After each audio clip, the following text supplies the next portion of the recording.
Mari kawan semua kita bergerak bersama, menjadi lebih baik, mengabdi untuk negeri. Jangan pernah ada lagi korupsi di negeri ini. Sinergi, amanah, profesionalisme, itulah moto kami. Assalamualaikum warahmatullahi wabarakatuh. Halo, selamat siang kawan pajak semua. Tabi pun senang sekali di siang hari ini kita dapat berjumpa kembali dalam podcast Jejama, Jelajah Pajak Bersama. Bersama saya Arvin, tim penyuluh dari Kantor Pelayanan Pajak Pratama Bandar Lampung 1.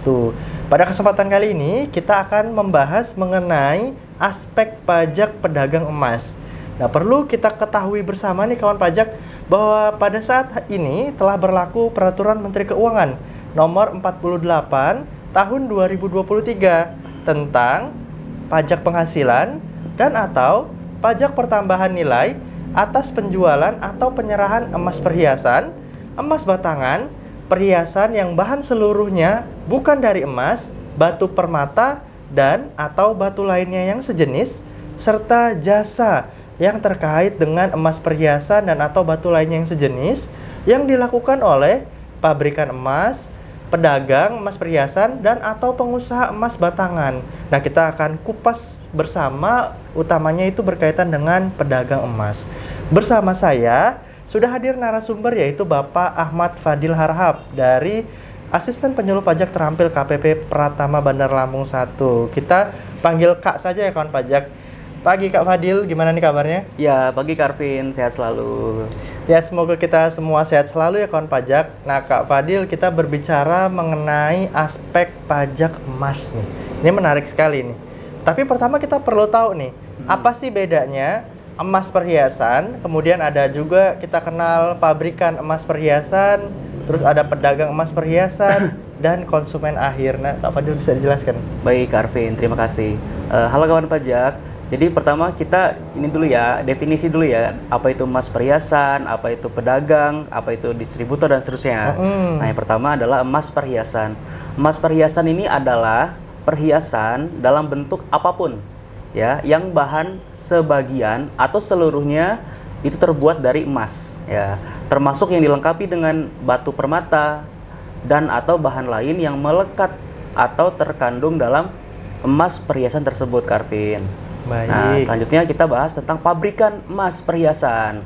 Ini adalah pengusaha yang menghasilkan emas perhiasan dan melakukan kegiatan jual beli emas perhiasan dan atau juga penyerahan jasa ya yang terkait dengan emas perhiasan. Misalnya mungkin penyepuhan gitu ya. Penyepuhan, ya, betul. juga termasuk jasa yang terkait dengan emas perhiasan. Betul. Kemudian ada lagi definisi pedagang emas. Ini adalah pengusaha yang melakukan kegiatan jual beli emas perhiasan atau penyerahan jasa ya yang terkait dengan emas perhiasan. Contohnya misalnya grosiran atau yang eceran yang biasa kita temui di pasar ya. Di pasar pedagang emas yang sehari-hari gitu. Betul, ini termasuk juga ya. Yang terakhir adalah konsumen akhir. Nah, ini siapa? Ini adalah pembeli ya, pembeli barang atau penerima jasa yang mengkonsumsi secara langsung barang atau jasa yang dibeli dan diterima dan tidak menggunakan atau memanfaatkan barang atau jasa yang dibeli dan diterima untuk dimasukkan untuk jual beli kembali. Jadi ya, untuk dipakai ya. Untuk dipakai. Untuk dipakai. Contohnya teman-teman ini kawan pajak ya. Iya, contohnya kawan pajak beli emas. Nah, itu konsumen akhir ya. Konsumen akhir. Betul. Dia tidak untuk dijual kembali. Tidak untuk dilakukan kegiatan usaha lainnya gitu. Jadi untuk dipakai sendiri. Seperti itu Kak Arvin. Oh begitu Kak Fadil. Nah jadi kalau dari ketentuan ini nih Kak, kan ada tadi disebutkan ada pabrikan emas, kemudian juga ada pedagang emas dan ada konsumen akhir. Untuk perlakuan pajaknya sendiri antara pabrikan emas dan pedagang emas tuh ada bedanya nggak sih? Bisa dijelaskan? Oke, baik. Untuk pengenaan PPh ya atau pajak penghasilan bagi pabrikan emas dan pedagang itu tidak ada perbedaan ya. Semuanya wajib memungut PPh atau pajak penghasilan pasal 22. Besarnya ini ya, besarnya satu tarif ya. 0,25% dari harga jual kecuali penjualan kepada konsumen akhir ya, atau wajib pajak yang memiliki surat keterangan bebas PPh pasal 22 dan atau PPh final PP 55 tahun 2022. Nah, seperti itu Kak Arvin. Oh. Itu untuk oke. PPh-nya ya. Untuk PPh-nya. Ya. Kalau untuk PPN-nya, untuk PKP pabrikan itu wajib memungut tarif PPN 1,1% dari harga jual. Ya, dari harga jual untuk penyerahan emas perhiasan hasil produksi sendiri kepada pabrikan lainnya atau pedagang. Ya, atau yang kedua tarifnya adalah 1,65% dari harga jual untuk penyerahan emas perhiasan kepada konsumen akhir. Ya. Oh, Jadi gitu. pertama untuk pabrikan, ya PKP pabrikan, kalau dia jual emasnya ke pabrikan lainnya, maka tarifnya 1,1%. Iya. Kalau dia jual ke pedagang akhir atau konsumen akhir yang seperti kita ini, itu tarifnya 1,65%. Nah, kemudian untuk PKP pedagang ya, PKP pedagang itu wajib memungut tarif 1,1% dari harga jual untuk penyerahan emas perhiasan ke pedagang lain atau konsumen akhir yang dia sendiri memiliki faktur pajak masukan lengkap. Oh, jadi waktu belinya itu ya, waktu belinya Betul. lengkap gitu ya. Si PKP pedagang itu saat dia beli bahan baku itu dia memiliki faktur pajak masukan yang lengkap, maka dia bisa memanfaatkan tarif lebih rendah yaitu 1,1% PPN-nya. Kalau dia tidak punya faktur pajak masukan lengkap, maka tarif PPN-nya menjadi 1,65% dari harga jual. Kemudian selain itu ada lagi tarif 0% itu penyerahan kepada pabrikan. Seperti itu. Oh, jadi ini tarifnya itu berbeda ya. Itu mungkin untuk asas keadilan juga gitu ya Kak Fadil ya. Iya, betul. Oke, nah bisa nggak sih dikasih contoh gitu yang biar kita tuh gampang gitu memahaminya tuh. Jadi kan kita tadi bicara ada tiga line ya. Tiga line. Ada line pabrikan emas perhiasan, ada line pedagang, dan ada line konsumen. Nah, misalnya kita ambil contoh si pabrikan emas ini kita sebut PTG. Ya, PTG ini dia menjual emas perhiasan kepada pedagang emas perhiasan. Kita ambil contoh PT-nya PTE ya. Iya. PTE ini punya cabang juga nih. Iya. Punya cabang juga, di bawahnya sama-sama pedagang emas perhiasan ya. Kemudian PTE ini sebagai pedagang emas perhiasan, dia jual kembali emasnya kepada konsumen akhir ya, seperti kita ini. Nah, ini akan ada sedikit perbedaan tarif dari mulai pabrikan emas perhiasan kepada pedagang emas perhiasan dan kepada konsumen akhir, seperti itu. Oh gitu, betul. Oke, keren juga ya itu ya. Nah berarti itu berlaku juga untuk emas batangan kah atau itu cuma untuk emas perhiasan aja itu Kak Fadil? Oke, Gimana tuh? baik. Untuk pajak penghasilan ya atau PPh untuk emas batangan, bagi pabrikan atau pedagang itu wajib memungut PPh pasal 22 sebesar 0,25% dari harga jual kecuali apabila dia jual kepada konsumen akhir ya, atau wajib pajak yang memiliki SKB atau surat keterangan PPh PP 255 tahun 2022 ya.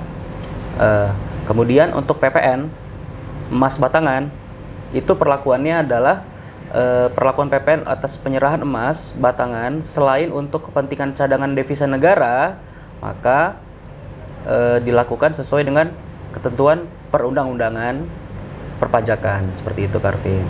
Nah, pertama untuk cadangan devisa negara ya, yang digunakan sebagai cadangan devisa negara maka dia non BKP. Non BKP ya, Non-BKP. kalau cadangan devisa Bukan negara. barang kena pajak ya. Kemudian kalau di emas batangan selain untuk cadangan devisa negara ya, dia tidak dipungut jika emasnya berbentuk batangan kadar emasnya paling rendah 99,99% ya, dan kadar tersebut dibuktikan dengan sertifikat. Oke, seperti itu Karvin. Oh, jadi tetap ya masih kalau untuk kita kan waktu sekolah belajar cadangan devisa negara itu Bentuknya udah bentuknya salah satu emas ya, emas. salah Ya, satunya ya, emas betul. ya. Itu masih tetap non BKP gitu. Kalau ya? dia cadangan devisa negara, maka dia dikategorikan menjadi non BKP atau bukan barang kena pajak, seperti itu. Oke, tadi kan ada kita sempat bahas jasa yang berkaitan dengan emas ini. Nah, kalau ini boleh saya bantu ya nih Kak Fadil ya. Oke, kalau untuk jasa terkait emas perhiasan, kemudian juga ada emas batangan, kemudian perhiasan yang bahan seluruhnya itu bukan dari emas atau batu permata dan sejenisnya, ini sempat ngehits juga ya batu permata dan sejenisnya ini, maka pihak yang membayarkan wajib memotong PPh pasal 21 dalam hal penerimanya wajib pajak orang pribadi dalam negeri atau PPh pasal 23 dalam hal penerima imbalan wajib pajak badan dalam negeri, dan juga harus dikenakan PPN 1,1% dari nilai penggantian atas jasa yang dibayarkan. Gitu. Oh iya, satu lagi nih kawan pajak, hampir terlewat, yaitu penyerahan emas, perhiasan yang bahan seluruhnya bukan dari emas. Kita ulangin ya. Ada satu lagi penyerahan perhiasan yang bahan seluruhnya bukan dari emas atau batu permata atau batu lainnya yang sejenis, maka berlaku ketentuan sebagai berikut. Yang pertama, bagi pabrikan atau pedagang itu wajib memungut PPh pasal 22 dengan tarif yang sama 0,25% dari harga jual kecuali penjualan kepada konsumen akhir dan wajib pajak yang memiliki SKB. Dan juga PPN sebesar 1,1% dari harga jual. Jadi nggak cuma emas ya, ada perhiasan lainnya yang apabila bahannya itu juga seluruhnya bukan dari emas, maka juga berlaku ketentuan memungut PPh pasal 22 dan PPN 1,1%. Gitu. Kalau ini kan tarifnya turun nih Kak Arvin ya. Kalau sebelumnya sebelum PMK ini berlaku kan pedagang emas itu dia mengenakan PPN sebesar 2,2% ya tarif efektifnya ya. Dari DP penilai lain 20% dikalikan tarif PPN 11%. Nah, dengan PMK baru ini maka PPN seluruhnya akan turun ya. Ada yang menjadi 1,1% dan ada yang menjadi 1,65%. Seperti itu. Ini berarti kabar gembira ya? Kabar gembira bagi pedagang emas semua gitu. Jadi ini bukan aturan baru, pajak yang baru, bukan. Justru ini adalah kabar gembira bagi kawan pajak, utamanya adalah pedagang emas, pabrikan emas perhiasan gitu ya. Oke, demikianlah podcast Jejama episode kali ini. Saya sebagai pembawa acara mengucapkan terima kasih sebesar-besarnya kepada narasumber yang telah hadir. Terima kasih Kak Fadil. Semoga apa yang menjadi pembahasan kita pada hari ini bisa memberikan tambahan informasi kepada kawan pajak yang menonton. Tetap jaga protokol kesehatan. Saya berserta kru yang bertugas mohon undur diri. Wabillahi taufik wal hidayah. Wassalamualaikum warahmatullahi wabarakatuh.